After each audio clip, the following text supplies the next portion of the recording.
Lots of ships use the harbor at the big station by the sea. Passenger ships have spotless paint and shining brass. Other ships, though smaller and dirtier, are important too. They take coal, machinery, and other things abroad, and bring back meat, timber, and things we need. Fishing boats also come there. They unload their fish on the quay. Some of it is sent to shops in the town. Some goes in a special train to other places far away. The railwaymen call this train the Flying Kipper.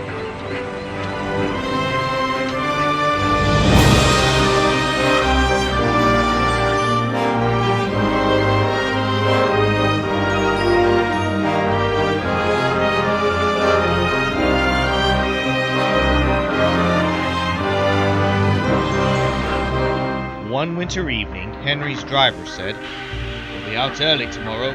We've got to take the Flying Kipper."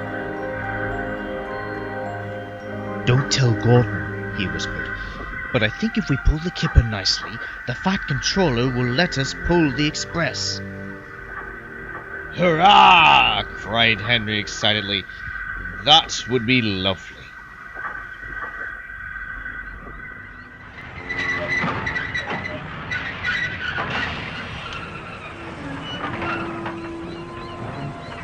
He was ready at 5 o'clock. There was snow and frost. Men hustled and shouted, loading the vans with crates of fish. The last door banged, the guard showed his green lamp, and they were off.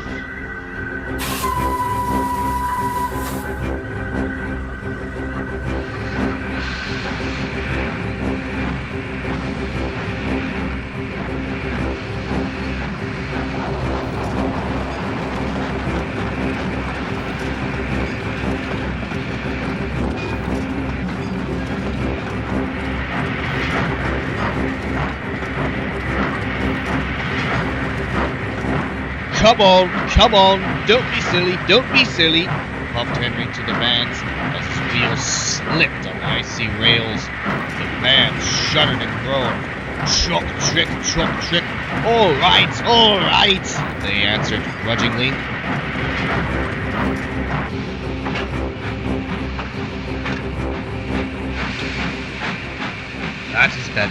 That is better, puffed Henry more happily as the train began to gather speed.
Thick clouds of smoke and steam poured from his funnel into the cold air, and when his fireman put on more coal, the fire's light shone brightly on the snow around.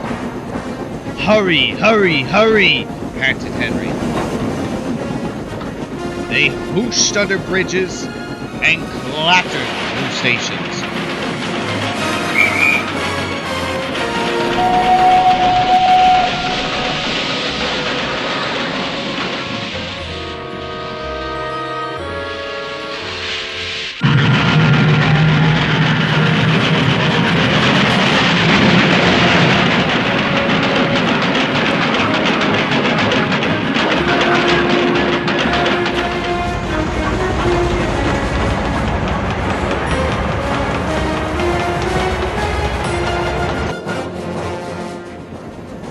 they were going well. The light grew better, and the yellow signal appeared ahead. Distance signal up, thought Henry. Caution. His driver shut off steam, preparing to stop. But the home signal was down. All clear, Henry. Away we go. They couldn't know the points from the main line to a siding were frozen, and that the signal had been set at danger. A fall of snow had forced it down.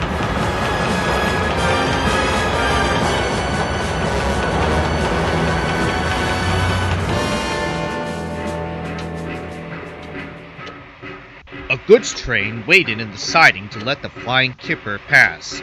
The driver and fireman were drinking cocoa in the brake van.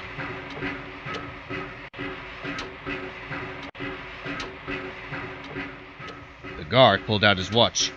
"The Kipper's due," he said. "Who cares?" said the fireman. "This is good cocoa."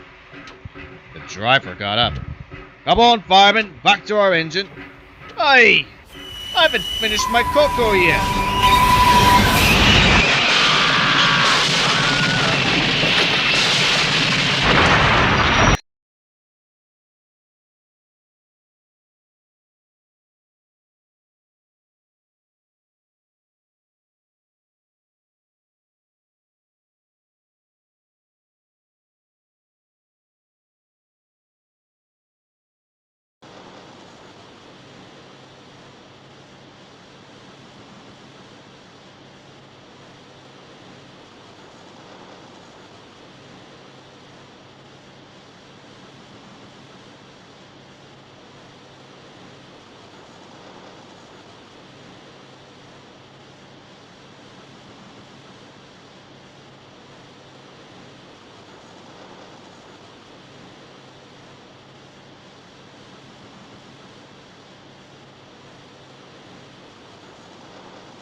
Henry's driver and fireman jumped clear before the crash. The fireman fell head first into a heap of snow. He kicked so hard that the driver couldn't pull him out. Henry sprawled on his side. He looked surprised. "You clumsy great engine! The best cup of cocoa I've ever had, and you bump into me and spill it all!" "Never mind about your cocoa, fireman," laughed his driver. "Run and telephone the breakdown gang."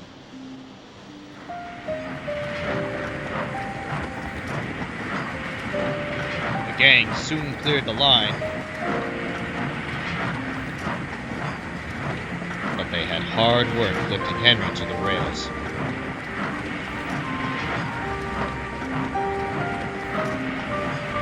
The back controller came to see him.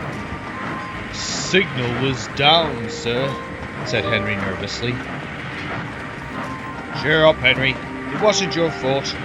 Ice and snow caused the accident. I'm sending you to Crewe, a fine place for sick engines. They'll give you a new shape and a larger firebox.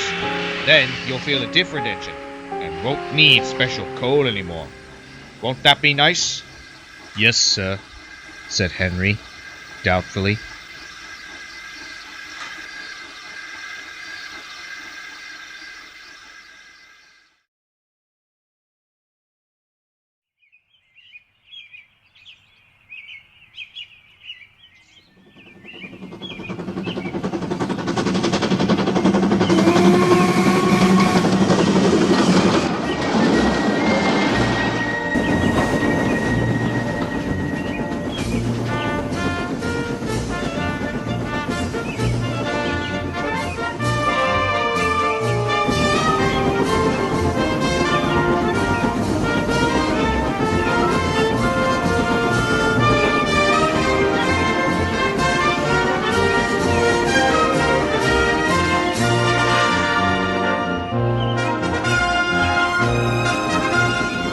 Henry liked being at Crewe, but was glad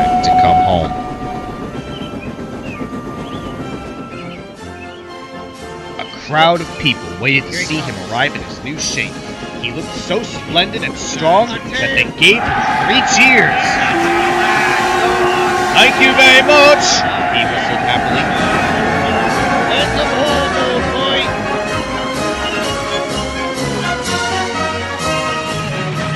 I'm sorry to say that a lot of little boys are often late for school because they wait to see Henry go by. They often see him pulling the express. He does it so well that Gordon is jealous.